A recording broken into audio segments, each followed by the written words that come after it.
Dan Illman, Mike Beer. Race number 10 at the fairgrounds on Louisiana Derby Saturday is the Muniz Memorial Classic. Now, this is a grade two. $300,000 is the purse. We're going a mile and an eighth on the grass. Let's take a look at this field. Not surprisingly, this guy, Chad Brown's got the two morning line favorites. He's got the two Sacred Life. He's got the three Devon Money. Sacred Life dropping out of the Pegasus World Cup turf, a race in which he just couldn't get forward. Yeah, that's a big problem for this horse. He just doesn't have any early speed, and so you see a lot of finishes on his card where he's making up ground a little bit too late and not quite getting there. Um, to me, it's pretty hard to argue with the morning line, though, Dan. Don't you think the two and the three are the two horses are going to take all the money?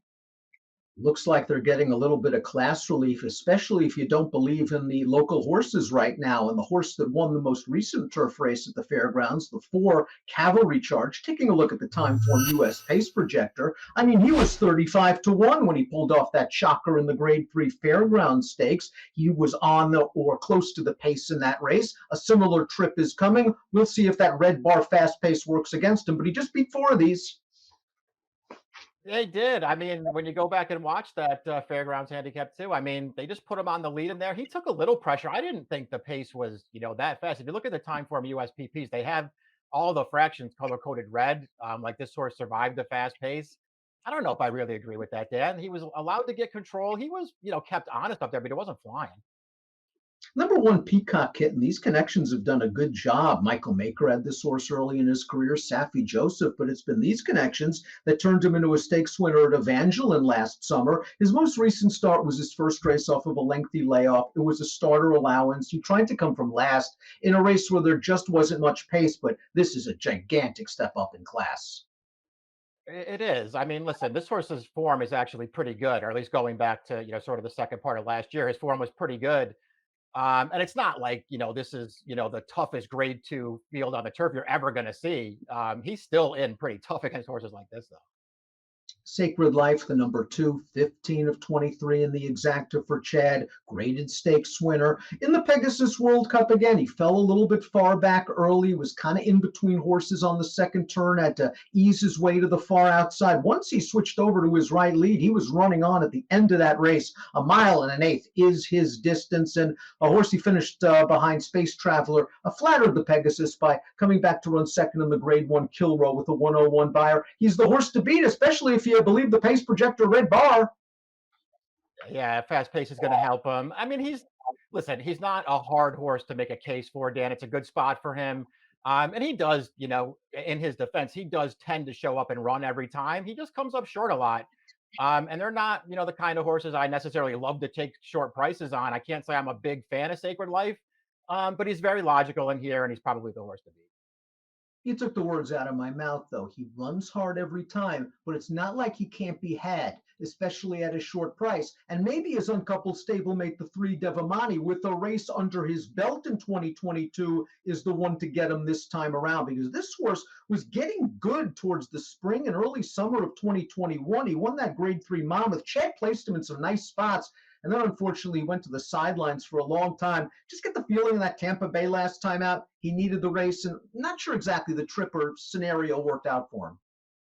Yeah, I kind of looked at it that way too. When I watched the race back, it just sort of felt like maybe they were giving him that one. They took him back right from the start. He settled last up the backstretch, and they were just in no hurry with this horse. They didn't really ask him to make any kind of a run around the turn, and they just wheeled him out in the stretch and let him finish up a little bit. I thought he ran fine. I would also suggest that distance, the mile and 16, is probably a little short for this horse. I think he wants to go longer than that. This is a better spot for him. I think he's just a very logical horse in here, Dan. He has good tactical speed.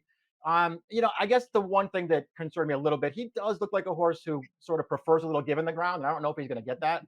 But overall, I think his form's pretty hard to knock. Cavalry Charge, maybe we're underestimating him a little bit again. He was 35-1 last time out. He was game to win that race here into career best 96 buyer. He's won 3 of his last 4 starts. The only loss in that span was his first race off of a layoff when he didn't get as close to the pace as he wants to be. Brian Hernandez Jr. is likely going to be aggressive with him leaving the stalls, try to work out a similar trip as last time. And hey, 10-1 on the morning line is fair. It is. I mean, he paid a huge price last time. He was probably let go a little bit too big of a price last time, Dan. And I know that he ran poorly in the Bradley before that. I don't really know what his excuse would be for that performance, but he just didn't run well, and he did bounce back last time. And this is a horse who did show some potential last summer, especially when they went, longer distances with him. I mean, he doesn't necessarily need the lead to be effective. So if the pace projector is right, I mean, I guess he doesn't have to be right on the lead if he's, going to come back and run another good race. Now, the 540 under defeated Cavalry Charge at 16 to 1 when he won a blanket finish in the Bradley 2 starts back in between horses after prompting the pace. I thought he had a good trip last time out in the fairgrounds. I thought he was sitting in the pocket and he just tired. And, maybe I was like you, was mulling the whole time form US red color coded pace of that last race. But the two horses that were up close to Cavalry Charge, 40 under and two Emmys, they plummeted to the back of the pack real quick. Yeah, they did. Halo again, the horse who finished third, was relatively close, and he did, just miss second there. I don't know what to make of it, Dan. I didn't really want to give anybody big excuses for chasing Cavalry Charge on the lead, and I guess that includes 40 under. Listen, he's going to be a good price again in this race, and it's not like he doesn't have, a run or two that would give him a real chance in here if he can pull the right kind of a trip. I don't love him in here, but I wouldn't sit here and make fun of anybody who said they wanted to bet him back. I think Captivating Moon is a very fascinating sleeper in this race, making his second start off of a summer vacation for a very good trainer in Chris Block. He was beaten by Cavalry Charge last time out, but he was staying on at the end of this race, and he has proven himself at the fairgrounds, especially if there is a little bit of give in the ground. He won the 2021 Fairground Stakes at 43 to 1. I know you've always had a little bit of a thing for this horse. Yeah, I like this horse. I'll use him somewhere. He's going to be a big price once again. He was no real factor last time, but it was off of a pretty long layoff, and it's not like he ran some kind of terrible race in there. They saved ground with him. They had to sort of angle him to the outside in the stretch to get clear, and he ran at the end. He always runs at the end, and he's going to be a big price if the pace is there. I suspect he'll be making a run at it at the end.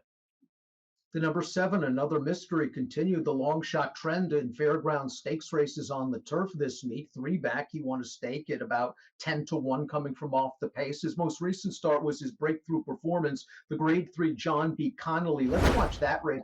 Now, there was a very strong pace in this race. You could argue the third place finisher, Strong Tide, came back, was actually ran the best race. Another Mystery tucked himself near the back of the pack. He followed the cover of the horse that he'll dead heat with, Fantasioso, and he needs every bit of this mile and a half to get up. Do you think he's better at the longer distances?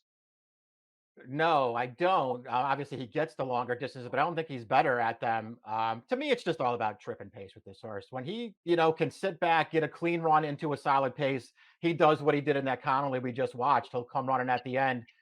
You mentioned that stakes win here at the fairgrounds back in November. I thought it was a sort of similar situation there. That pace was pretty solid in front of him, and he came with a good run to close it down. I think he has a real chance in here, and I think he's going to get overlooked a little bit in the wagering. The number 8, Two Emmys, 15 to 1 on the morning line on a grade 1 stakes winner. This horse won the Mr. D, formerly known as the Arlington Million, although he got the trip of the year perhaps in a graded stakes race where he just got loose on a 52, 116 of fractions, and he held off a good, very good turf horse in domestic spending. Since then, he ran well in the Sycamore going a mile and a half, but 40 under got him in the Bradley. Cavalry Charge got him in the Fairground Stakes, and if the pace is fast, it could work against him. Yeah, it could. Although maybe he'll just be on the lead this time. He wasn't on the lead chasing Cavalry Charge last time, and he backed up in a disappointing performance. I didn't think his Bradley was that bad, though. He was pretty game in that race, as you mentioned in the Sycamore going a mile, and that was pretty game there, but that pace was pretty slow. I don't know. It's not like he's impossible in here, Dan. And listen, he was 3 to 1 last time. What's he going to be in here? 15, 20 to 1? That's pretty good value. Completing the field is the horse with the most upside in the field, and that is the number 9, Santine. And listen, he doesn't have to improve by much to be a major player in this race. He made his first start as a 4-year-old in the Fairground Stakes. He was bet down to favoritism based on the fact he ran a fine second in the Hollywood Derby in his final start at 3, and it looked like he was just going in a one-paced manner till about the 3/16 pole, and once he switched over to his right lead, he started to pick it up a little bit more at the end. I think he'll benefit from that race. He will benefit from a fast pace. He might be the best closer in this field. Yeah, it'll be interesting to see what he does. Listen. I didn't have that much trouble, trying to talk myself into him. I wound up not putting him on top because I don't think he's going to be a great price in here. And I do think this is a pretty good field. I mean, listen, all in all, I thought he ran fine last time. He got a clean trip. from not too far away from the pace. And as you sort of pointed out, he was just sort of grinding at that thing way too late and got wound up getting beat, a half a length or so. I thought he ran fine, but he didn't make me want to bet him back at a short price against what, let's be honest, this is a tougher field than the last one. Let's take a look at our top picks for the Muniz Memorial Classic. Like you, Mike, I'm kind of against the fairgrounds-based horses in this race, but I want to go with a price. I know another mystery did win at the fairgrounds earlier this year, but he's shipping back in off the win in the Connolly last time out. If the pace is solid, I know this horse will run late. Like you, I don't mind him cutting back in distance. The price will be there. Devamani, second off the long layoff for Chad, certainly fits in this race. And he's just a logical horse. I feel like he needed that Tampa Bay race off the layoff, Dan. I think he's going to run better here. And I just like his, he's not going to be on the lead, but he's a little bit more tactical maybe than some of the deeper closers, like his stablemate Sacred Life, who, I guess is the horse to beat. I just didn't want to bet him as the favorite. 3296, 7294 for me in the Muniz Memorial Classic. Should be a nice race. We'll see if Sacred Life can kick on home with the likes of Santine, Devamani, another mystery, etc. Good field.